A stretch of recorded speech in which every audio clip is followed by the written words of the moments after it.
Hello, my name is Eddie Tofpik. I'm Head of Technical Analysis and Senior Markets Analyst at ADM Investor Services International Limited.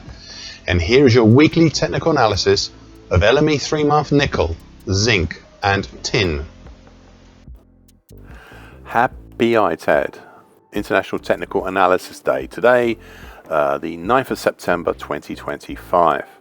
Hello and welcome. Before we start, I just wanted to let you know that no AI, that is artificial intelligence, was ever used in the composition, production or recognition of any of the patterns, levels, analysis or any related items on these my charts. This was all my own original work, as I think you deserve to have that. So with that, LME 3-month nickel. Okay, so just to remind you once more, and it is a timely reminder given what's happened 7 weeks ago, as I've said here repeatedly in this commentary for months and months, the most significant feature of this market has been the key lows of 2021 at 15,665, which led to lows of late November 23, plus the lows in 24, and I suppose also the congestion this year in January, February, late April, May, early June, and the high 7 weeks ago, and the recent move higher last week, up to test and seemingly fail at the overhead gold long moving average, currently at 15,505. That's what it did last week. I'd also like to add to this that for many months I'd also been highlighting how the 15,840 level, along with this low for 2021 at 15,665, was and is also still a key level. So at 15,665 we saw moving down through it 6 weeks ago the gold long moving average, currently at 15,505. And a few weeks prior to that we saw the significant bright red upper tine, currently 15,140, of the early October 24 to mid-March 25 bearish shift pitch hawk, a key showrunner for this market here this year, moved down through the 15,665 level along with the mauve medium moving average, currently 15,305, and also moving down through it. These are now below the next congestion, which is overhead for each of them, and that is the 50% Fibonacci line for 2025 at 15,325. We also have close into the market now acting as support, just about, the green short medium moving average, currently at 15,200. As I've repeatedly said before and here, looking at them all together, some of these are some pretty heavy duty resistances which had earlier capped the market. This highlighted what happened over the last 2 weeks when prices punched up and closed over the combination of the bright red upper tine and the 50% Fibonacci line at 15,325, and we seemed to be on the verge of stabilizing over the bright red upper tine. And though we are indeed over it today, we have not stabilized. This is no stabilization going on here. Prices are sliding down the top side of the breached bright red upper tine. Now, that all being said, if we take a step back and look at the bigger picture, I said 8 weeks ago, and I quote, over all the recent actions we have the bright red October 24 to mid-March 25 bearish shift pitch hawk. The question is whether the bright red upper tine can withstand the pressure building up to challenge it. If it does, and I quote, the hesitation we saw in April and May ahead of 16,000, 16,780 area was enough that we can look at the mid-April to mid-May action as a double top pattern, even Eve type. 7 weeks ago, so that's now actually 12 weeks ago, 7 weeks ago we reached and breached the neckline for this pattern down in the 15,200 level, just below the 50% Fibonacci line for 2025 at 15,325. Now, and that's the end of the quote. I further added, and I quote, you would need confirmed consecutive closes below this level to contemplate the downside. But whilst I cannot set targets below, I can indicate potentials. Thus, a primary potential for a confirmed break lower would be in the 14,835 zone, so not too far, whilst a secondary potential lower would be down in the 14,380 zone. Let's say again, these are just potentials, but ones that might come about as targets if a move lower happens before I can get a chance to comment next time. End of quote. 11 weeks ago, we tested lower to new lows at the time, and led me to clarify the status of these two potentials of a primary target that was reached 8 weeks ago down in the 14,835 zone with a secondary hard to reach target X1, and that's down in the 14,380 zone, which is still live. I added to this 3 weeks ago, and I think these comments still matter. And I quote, "The secondary target X1 is once more, if not directly, under threat, then in the region of being threatened. Only a concerted move over and subsequent stabilization over the combination of the bright red upper tine and the gold long moving average would lead me to reassess the viability of this secondary target X1 that is below." End of quote. Now I know there's a lot of quoting there, but it is important. Now these words still stand, and I have watched the market breach the first part, the bright red upper tine, though we have not yet managed as yet to breach the second part, which is the gold long moving average. All this action nevertheless suggested to me a new pattern emerging.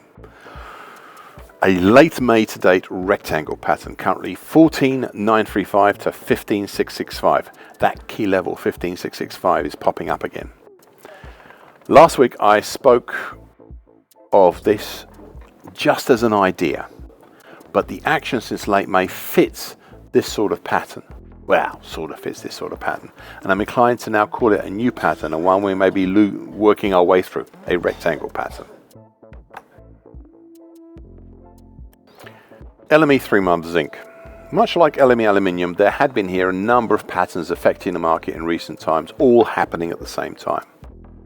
The first is a thoroughly broken, but even now still refusing to die, older dark blue May to August 2023 bullish shift pitchfork that subsequently acted as an August 23 to April 24 bull channel, especially upper and the middle tines.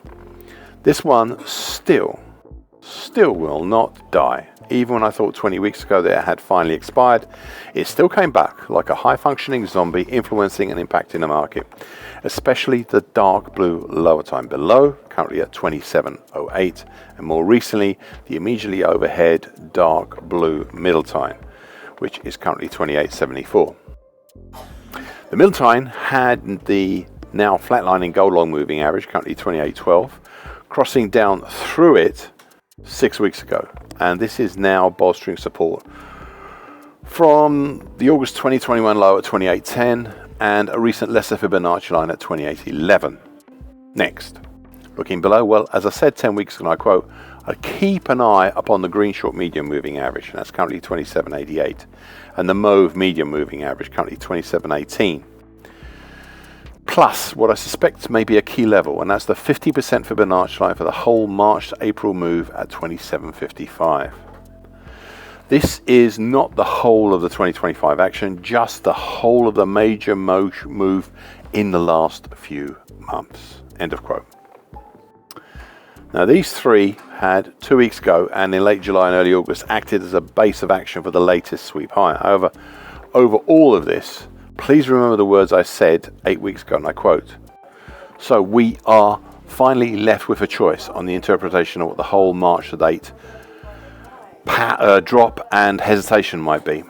So, is it a basing action for a possible belated,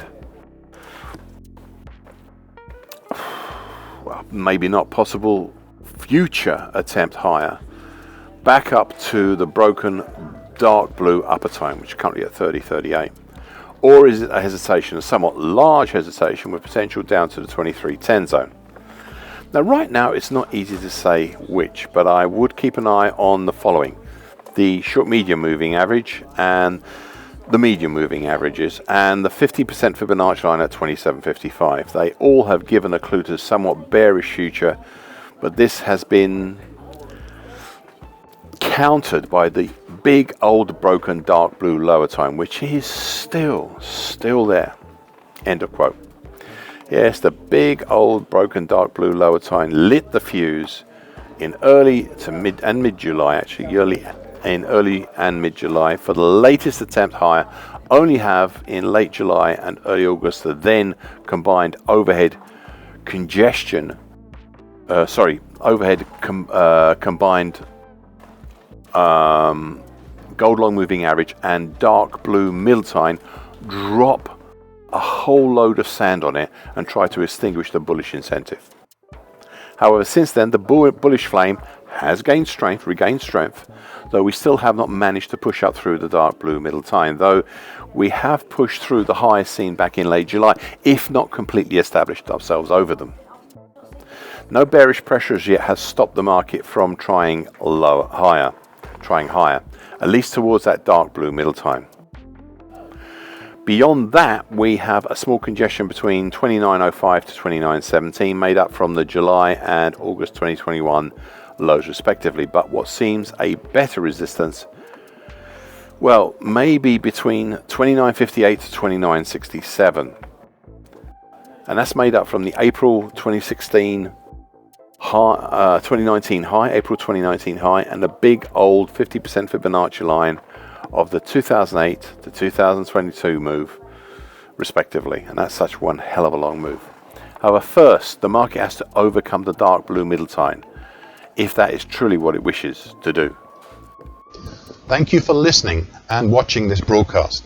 This weekly broadcast gives the essential market patterns and consequences.